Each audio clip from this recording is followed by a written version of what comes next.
ৰাজ্যত ক্ৰমাৎ জটিল হৈ পৰিছে বান পৰিস্থিতি। ৰাজ্যৰ ভিন্ন প্ৰান্তত বানে লৈছে বৰ্তমান সংহাৰী ৰূপ। আজিৰ পৰা কৰিমগঞ্জত সকলো শিক্ষানুষ্ঠান বন্ধ।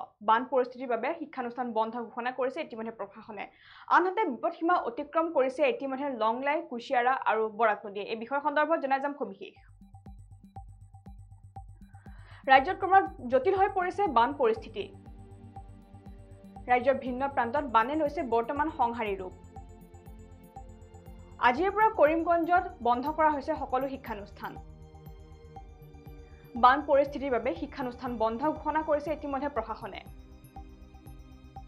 বিপদসীমা অতিক্ৰম কৰিছে ইতিমধ্যে লংলাই, কুশিয়াৰা আৰু বৰাক নদীয়ে। নিৰ্ধাৰিত সময়সূচী অনুসৰিয়ে অনুষ্ঠিত কৰা হ'ব পৰীক্ষাসমূহ। ইয়াৰ লগতে শিক্ষাৰ্থীৰ নিৰাপত্তাৰ কথা ভাবি ইতিমধ্যে লোৱা হৈছে এই গুৰুত্বপূৰ্ণ সিদ্ধান্ত। আৰু আমি যিহেতু জনাইছোঁ যে ইতিমধ্যে ৰাজ্যত ক্ৰমাৎ বৃদ্ধি হৈছে বান পৰিস্থিতি আৰু ইতিমধ্যে বান পৰিস্থিতিৰ কবলত ইতিমধ্যে সৰ্বস্বান্ত হৈ পৰিছে সকলো ৰাজ্যবাসী। আৰু ইতিমধ্যে যিহেতু বিগত কিছুদিনৰ পৰা নেৰানেপেৰা বৰষুণ চলি আছে আৰু নেৰানেপেৰা বৰষুণৰ বাবে ইতিমধ্যে উজনিৰ পৰা নামনিলৈ সমগ্ৰ ৰাজ্যতে ইতিমধ্যে বানে বিভীষিকাময় পৰিস্থিতিৰ সৃষ্টি কৰা দেখিবলৈ পোৱা গৈছে। কিন্তু তাৰ মাজতে সমান্তৰালকৈ যি বৰাক উপত্যকা আছে সেই বৰাক উপত্যকাত ইতিমধ্যে বানপানীয়ে কাল ৰূপ ধাৰণ কৰা দেখিবলৈ পোৱা গৈছে। আৰু ইতিমধ্যে বৰাক উপত্যকাত কেইবাটাও অঞ্চলত ভয়ংকৰ ভূমিস্খলনৰ ঘটনা সংঘটিত হৈছে আৰু এই ভূমিস্খলনৰ ঘটনাত কেইবাগৰাকী লোকে ইতিমধ্যে মৃত্যু খাবতিব লগা হৈছে। আৰু শেহতীয়াকৈ ইতিমধ্যে কৰিমগঞ্জৰ যি জিলা প্ৰশাসন আছে সেই জিলা প্ৰশাসনৰ তৰফৰ পৰাই গুৰুত্বপূৰ্ণ নিৰ্দেশনা জাৰি কৰা হৈছে। আৰু এই নিৰ্দেশনাখনৰ অনুসৰি 4 জুলাই অৰ্থাৎ আজিৰে পৰা কৰিমগঞ্জৰ সকলো শিক্ষানুষ্ঠান বন্ধ ৰখা হৈছে বুলি ইতিমধ্যে তথ্য লাভ কৰা হৈছে। আৰু যি অবৰ্ণনীয় বান পৰিস্থিতি আছে সেই অবৰ্ণনীয় বান পৰিস্থিতিৰ বাবে শিক্ষাৰ্থীৰ নিৰাপত্তাৰ কথা ভাবি ইতিমধ্যে সেই জিলা প্ৰশাসনৰ তৰফৰ পৰা এক গুৰুত্বপূৰ্ণ সিদ্ধান্ত গ্ৰহণ কৰা দেখিবলৈ পোৱা গৈছে।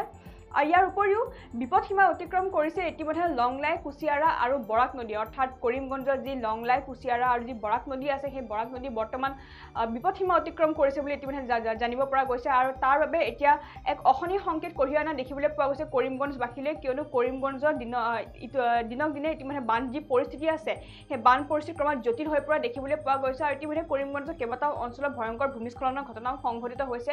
বানৰ সমান্তৰালকৈ ভূমিস্খলনৰ ঘটনাও সংঘটিত হৈছে। আৰু ইতিমধ্যে বৰ্তমান তাৰ বাবে এতিয়া আতংকত দিন কটাবলগীয়া হৈছে কৰিমগঞ্জবাসী। আৰু সেয়েহে শিক্ষাৰ্থীসকলৰ নিৰাপত্তাৰ কথা ভাবি ইতিমধ্যে জিলা প্ৰশাসনৰ তৰফৰ পৰা অৰ্থাৎ কৰিমগঞ্জৰ জিলা প্ৰশাসনৰ তৰফৰ পৰা গুৰুত্বপূৰ্ণ সিদ্ধান্ত লোৱা হৈছে। আৰু এই সিদ্ধান্ত হৈছে যে আজিৰে পৰা অৰ্থাৎ 4 জুলাইৰ পৰা কৰিমগঞ্জৰ যি শিক্ষানুষ্ঠানসমূহ আছে সেই শিক্ষানুষ্ঠানসমূহ বন্ধ ৰখা হ'ব বুলি ইতিমধ্যে তথ্য লাভ কৰা হৈছে। আৰু ইয়াৰ উপৰিও নিৰ্ধাৰিত সময়সূচী অনুসৰি অনুষ্ঠিত কৰা হ'ব পৰীক্ষাসমূহ। অৰ্থাৎ যিসমূহ পৰীক্ষা চলি আছে সেই পৰীক্ষাসমূহ নিৰ্ধাৰিত সময়সূচী অনুসৰিয়ে অনুষ্ঠিত কৰা হ'ব বুলি ইতিমধ্যে জিলা প্ৰশাসনৰ তৰফৰ পৰা স্পষ্টভাৱে জাৰি কৰা দেখিবলৈ পোৱা গৈছে। আৰু আমি পুনৰ জনাইছোঁ ৰাজ্যত যিহেতু ক্ৰমাৎ বান পৰিস্থিতি দিনক দিনে বৃদ্ধি পোৱা দেখিবলৈ পোৱা গৈছে। লাগিলে সেয়া নগাঁৱে হওক বা মৰিগাঁৱে হওক বা যোৰহাটে হওক বা শিৱসাগৰে হওক, সমগ্ৰ অসমতে এতিয়া বান পৰিস্থিতি এক বিভীষিকাময় পৰিস্থিতিৰ সৃষ্টি কৰা দেখিবলৈ পোৱা গৈছে। আৰু যাৰ ইতিমধ্যে বানৰ কবলত পৰি সৰ্বস্বান্ত হৈ পৰিছে সমগ্ৰ ৰাজ্যবাসী।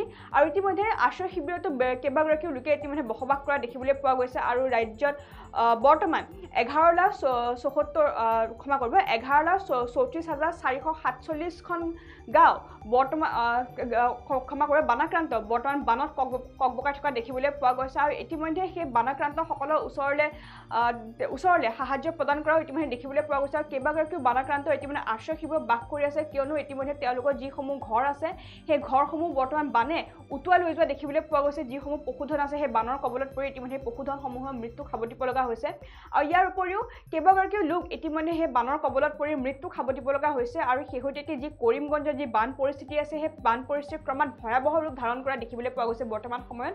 আৰু তাৰ প্ৰতি লক্ষ্য ৰাখি ইতিমধ্যে কৰিমগঞ্জৰ যি জিলা প্ৰশাসন আছে জিলা প্ৰশাসনৰ তৰফৰ পৰাই গুৰুত্বপূৰ্ণ নিৰ্দেশনা জাৰি কৰা হৈছে। আৰু সেই নিৰ্দেশনাখনৰ অনুসৰি আজিৰে পৰা অৰ্থাৎ 4 জুলাইৰ পৰা কৰিমগঞ্জত যি সকলো শিক্ষানুষ্ঠান আছে সেই শিক্ষানুষ্ঠানসমূহ বন্ধ ঘোষণা কৰিছে ইতিমধ্যে জিলা প্ৰশাসনৰ তৰফৰ পৰা। আৰু যিহেতু বিপদসীমা অতিক্ৰম কৰিছে ইতিমধ্যে লংলাই, কুশিয়াৰা আৰু বৰাক নদী। আৰু তাৰ প্ৰতি লক্ষ্য ৰাখিয়ে অৰ্থাৎ শিক্ষাৰ্থীৰ নিৰাপত্তাৰ কথা ভাবিয়ে জিলা প্ৰশাসনৰ তৰফৰ পৰা লোৱা হৈছে এই গুৰুত্বপূৰ্ণ সিদ্ধান্ত।